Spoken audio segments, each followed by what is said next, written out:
নববধূকে দেখে তার চেয়ে 2 বছরের ছোট দেওর রবির মনে হলো রূপকথার রাজকন্যা এসেছেন বাড়িতে। কি যেন অজানা পুলকে শিউরে ওঠে বালকের মন। বিয়ের সময় দেবেন্দ্র হিমালয়ে ছিলেন বলে সব দায় দায়িত্ব দিয়েছেন ভাইপো গণেন্দ্রকে। সত্যেন বা হেমেনকে এই দায়িত্ব না দেওয়ার একটা কারণ নিশ্চয়ই এই বিয়ে সম্বন্ধে তাদের বিরূপ মনোভাব। বালক বালিকাদের জন্য নতুন জামা কাপড়, ঘটক বিদায়, কুলীন বিদায়, অধ্যাপক বিদায় সবকিছু সামলাতে ব্যস্ত হয়ে উঠলেন গণেন্দ্র।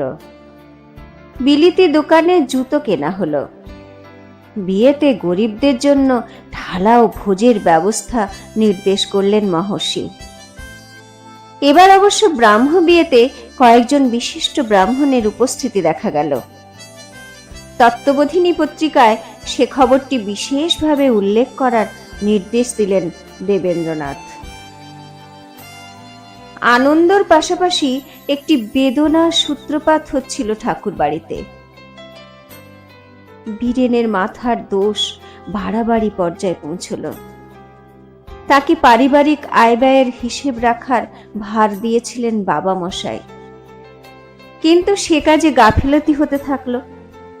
ক্রমে তিনি খাওয়া ছেড়ে দিলেন। তার নিরাময়ের আশায় বোলপুরে নিয়ে গেলেন স্ত্রী প্রফুল্লময়ী। নিপময়ী, ব্রজসুন্দরী, কাদম্বরীরাও তাদের সঙ্গী হলেন। কিন্তু সেখানে গিয়েও তার খাওয়া দাওয়ার কোনো উন্নতি হলো না। 1 চামচ ভাত আর একটি পটল পোড়া খেয়েই থালা সরিয়ে দিতেন এক দিন। কলকাতা ফিরে এসে সাহেব ডাক্তার দেখিয়েও অসুখ সারল না। এই সময় থেকেই রবির কবিতা নিয়ে আঁকিবুকি শুরু। সুযোগ পেলে পাঠ্য বইয়ের কবিতা মুখস্থ শুনিয়ে মাকে তাক লাগিয়ে দেওয়ার চেষ্টাও করতে লাগলেন বালক। ভেতর মহলে ছলছুতোয় মায়ের কাছে গেলে কিশোরী নতুন বৌঠানের সঙ্গেও মাঝে মাঝেই দেখা হয়ে যায় সমবয়সী দেওরটির। চোখে চোখে বন্ধুত্ব গড়ে ওঠে যেন। বুক কেঁপে ওঠে অজানা রোমাঞ্চে, আর রবির গোপন খাতা ভরে ওঠে কবিতায় কবিতায়। নতুন বৌঠানের ঘরের কাচের আলমারিতে বিচিত্র চিনেমাটির খেলনার ঝলক চোখে পড়ে। ওই রহস্যময়ীর সঙ্গে গল্প করতে বড় ইচ্ছে করে রবির। কিন্তু কথা বলতে গেলেই বর্ণদিদি কেন যে তেড়ে আসে। মেয়েদের সৌভাগ্যকে একটু ঈর্ষাও হয়। আজকাল একসঙ্গে গুরুমশাইয়ের কাছে পাঠ নিতে বসেন তারা। কিন্তু পড়া শেষ হলে রবি, সোম ও সত্যকে যখন স্কুলের কয়েদখানায় পাঠানো হয়, বর্ণ বেনি দুলিয়ে এবং নতুন বৌঠান ঘোমটা টেনে অন্দরের স্বর্গরাজ্যে চলে যান। এই মনের দুঃখ কাকেই বা জানাবেন রবি। নতুন বউকে মেজে ঘষে তোলার দায়িত্ব পেলেন নিপময়ী। তার বাপের বাড়ির নাম মাতঙ্গিনী পাল্টে দিয়ে বিয়ের পরে ডাকা হচ্ছে কাদম্বরী বলে। নিপময়ী এবার তার জন্য বর্ণ পরিচয় ও ধারাপাত কিনে আনালেন। পড়াশোনায় বেশ মেধার পরিচয় দিচ্ছেন নতুন বউ। আবার ঘরের কাজে শিক্ষাও চলছে পুরোদমে। রবি, সোম ও সত্যের উপনয়নে কাদম্বরী ওদের অনেকটা কাছাকাছি এসে পড়লেন। এই 3 বালকের বড় হওয়ার সময় হলো। ব্রাহ্ম হলেও পৈতে ধারণের সময় মাথা ন্যাড়া করে, কানে সোনার বীরবৌলি পরে, হাতে বিল্লদণ্ড নিয়ে গায়ত্রী মন্ত্রে দীক্ষা নিলেন তারা। ভিক্ষাপাত্র নিয়ে মা, বাবা মশাই ও গুরুজনদের কাছে ভিক্ষা নিয়ে আচার্য আনন্দচন্দ্র বেদান্ত বাগীশকে দান করা হলো। সারাদিন উপোস করে সন্ধ্যায় গায়ত্রী মন্ত্র জপের পর যখন নতুন বৌঠানে রেঁধে দেওয়া হবিষ্যান্ন মুখে দিলেন, রবির মনে হলো অমৃত খাচ্ছেন।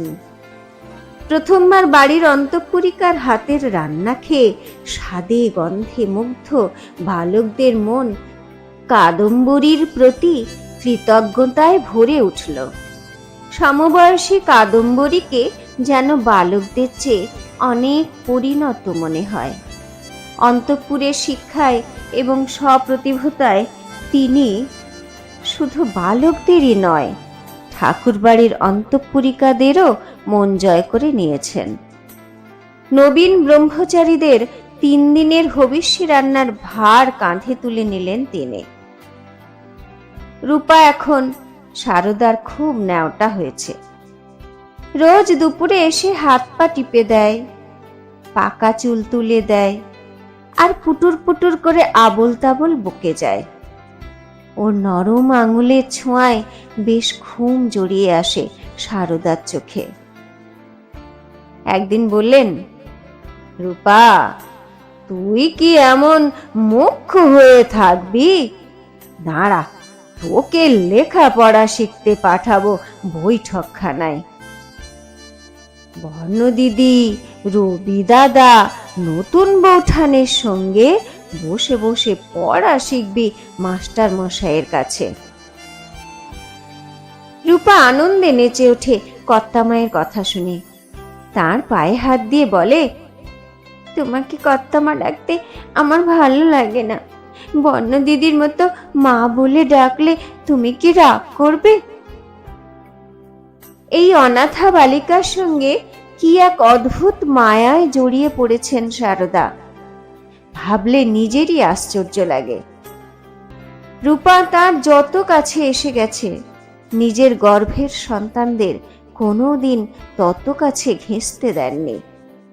ছোট থেকে বুকের দুধ না দেওয়ায় বাচ্চাদের সঙ্গে কোনো শরীরী বন্ধন গড়ে ওঠেনি। এই মেয়েটি যখন গায়ে হাত দিয়ে সেবা করে, তা ঠিক যেন দাসীর মতো নয়, বরং কন্যার মতো। আবার মুশকিল হচ্ছে এর হাব ভাবে ঠাকুর বাড়ির মেয়েদের ঘষা মাজা নেই। গ্রাম্য টানের বুলিতে বারবার মনে করিয়ে দেয় ও আলাদা। সারদা ঠিক করলেন ওর গায়ে ঠাকুর বাড়ির আলোর ছোঁয়া লাগিয়ে দেখবেন কি হয়। শোন, আজ থেকে তোর নাম দিলাম রূপকুমারী। আমার সুকুমারী, শরৎকুমারী, স্বর্ণকুমারী, বর্ণকুমারীদের পাশে বেশ মানাবে। কেউ জিজ্ঞেস করলে এই নাম বলবি, মাস্টার মশাইকেও। কিন্তু সবাই যে রূপা বলেই ডাকবে? বালিকা খুশিতে অধীর হয়ে জানতে চায়। সে ডাকুক না, রূপকুমারীর ডাক নাম তো রূপা হতেই পারে। সারদা আশ্বস্ত করলেন পুষি কন্যাকে। স্বর্ণবর্ণ তো ওকে এখনই মজা করে মায়ের পুষ্যি বলে। কিন্তু তোর দস্যিপনা আর চলবে না। আমার পুষ্যি হয়ে থাকতে হলে আমার মেয়েদের মতো ভদ্র সভ্য শিক্ষিত হতে হবে। ঘরের কাজ, রান্না বান্না শিখতে হবে। উড়ে উড়ে বেড়ানো বন্ধ। রূপাকে স্নেহ করলেও সারদা জানেন ওর মধ্যে একটা অবাধ্য ঘোড়ার মতো বুনো স্বভাব আছে। আদর নেবে, কিন্তু সহজে পোষ মানবে না। ছোট থেকে কুটুম মহলে থেকে থেকে সংসারের কল্যাণকর নিয়মগুলো কিছুই শেখেনি।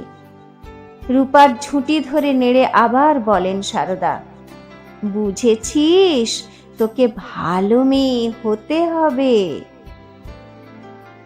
ভালো মেয়েরা কি করে মা? রূপার প্রশ্নটি সারল্য না দুষ্টুমি ঠিক বুঝতে পারেন না সারদা সুন্দরী। এ মেয়েটা একটু অন্য রকম। মনে মনে তাঁরও জেদ চাপে। বে তো ঘোড়াকে সোজা করবে নি, তবে তার নাম সারদা সুন্দরী। ভালো মেয়েরা স্বর্ণ বর্ণর মতো, নতুন বউয়ের মতো মায়ের কথা শুনে চলে, সব কাজ ধীরে ধীরে করে, সবাইকে সেবা যত্ন করতে শেখে, আবার লেখাপড়াও শেখে, যাকে বলে রূপে লক্ষ্মী আর গুণে সরস্বতী। শুনিসনি, সংসার সুখের হয় রমণীর গুণে। রূপার বয়স একটু বেড়েছে, সারদার প্রশ্রয়ে সাহসও বেড়েছে। সে বলে, তা কেন মা? তা কেন হবে মা? মেয়েরাই শুধু খেটে মরবে কেন? কেন ঘরে বন্দি হয়ে থাকবে? আমার তো ইচ্ছে করে ডানা মেলে পাখির মতো উড়ে যাই। বেটা ছেলেদের গায়ে যেন ডানা লাগানো আছে, আর আমরা বিটিরা সব ডানা ছেঁড়া। সারদা ভাবেন, তার পেটের মেয়ে হলে এ কথা বলতো না কখনো। বলেন, দাঁড়া, তোকে কি করে শিক্ষে দিতে হয় আমি দেখছি। পরের দিন থেকেই পুরোদমে শুরু হয়ে গেল রূপা থেকে রূপাকুমারী হয়ে ওঠার ক্লাস। শুঁয়োপোকা থেকে প্রজাপতি তৈরি করেই ছাড়বেন সারদা। বর্ণকুমারী কিন্তু সহজে মেনে নিতে পারেন না মায়ের কুশিটিকে। সে বেশ মায়ের পাশ ঘেঁষে ঘেঁষে বসছে রোজ দুপুরে, আবার পাঠশালায় একসঙ্গে পড়া শিখতে আসছে। বিরক্ত বর্ণ ফিসফিস করে রবিকে বলেন, দেখ মেয়েটা কেমন উড়ে এসে জুড়ে বসেছে। রবির এসব নিয়ে অত মাথা ব্যথা নেই। তার দুশ্চিন্তা যে পড়া শেষ হলেই স্কুলে যেতে হবে। ওই জায়গাটা তার মোটেই পছন্দ নয়। বর্ণদিদির আর চিন্তা কি, তিনি তো পড়ার পর অন্দরমহলের আরামে ঢুকে পড়বেন। নতুন বৌঠানের সঙ্গে গল্পের লোভে রবি 2-1 দিন ওদের পিছু পিছু ঢুকতে চেষ্টাও করেছেন, কিন্তু নিষ্ঠুর বর্ণদিদির তাড়নায় ফিরে আসতে হয়েছে চাকর মহলে। সুতরাং রবি ঠিক করে নেন, তিনি কিছুতেই বর্ণদিদির পক্ষ নেবেন না। বরং রূপার সঙ্গে বন্ধু পাতানো যায়, কারণ সে মায়ের কোল ঘেঁষা। আহা, রূপার মতো ভাগ্য যদি তার হতো। রবি বললেন, ও তো পড়া শিখতে এসেছে, তুমি অমন করছো কেন? মা পাঠিয়েছেন বলেই তো এসেছে, আর তুমি পারলে সবাই পড়তে পারে। রূপা বোঝে তাকে সহজে কেউ জায়গা ছেড়ে দেবে না, লড়ে জায়গা নিতে হবে। তবে এরা সব আলালের ঘরের দুলাল, তার সঙ্গে লড়াই করে জিততে পারবে না। বর্ণকুমারী তাকে ঠেলা দিলে সেও পাল্টি ঠেলা মারে। বর্ণ চোখ পাকিয়ে তাকায়, সেও তাকায়। রবি ফিক ফিক করে হাসতে থাকেন মজা পেয়ে। মাস্টারমশাই এলে কাদম্বরীও ছাত্রদলে যোগ দিলেন। আজকের পাঠ মেঘনাদ বধ কাব্য। সেই কঠিন পাঠ্য মাস্টারমশাইয়ের ততোধিক কঠিন পাঠে ছাত্রদের মাথার উপর দিয়ে উড়ে যেতে লাগলো। কাদম্বরীর হাতে রবি একটি চিরকুট গুঁজে দিলেন, তাতে লেখা, কি বুঝিতেছ? তৎক্ষণাৎ চিরকুটের উত্তরও পেয়ে গেলেন রবি। বুঝিলাম, তুমি রাবণ আর আমি অশোকবনে বন্দিনী সীতা। রামচন্দ্র কবে উদ্ধার করিবেন সেই অপেক্ষায় আছি। কিশোর রবির মনে দাগা লাগে। নতুন বৌঠান কেন তাকেই রাবণ ভাবলেন? রবির মধ্যে রামচন্দ্র হওয়ার কোনো যোগ্যতাই কি তার চোখে পড়ল না? অভিমানী রবি পাঠে মন দিয়ে কাদম্বরীকে উপেক্ষা করার প্রাণপণ চেষ্টা করতে থাকেন, কিন্তু রহস্যময়ীর ঠোঁটের মৃদুহাস্য সেই মনঃসংযোগে বিলক্ষণ বিঘ্ন ঘটাতে থাকে।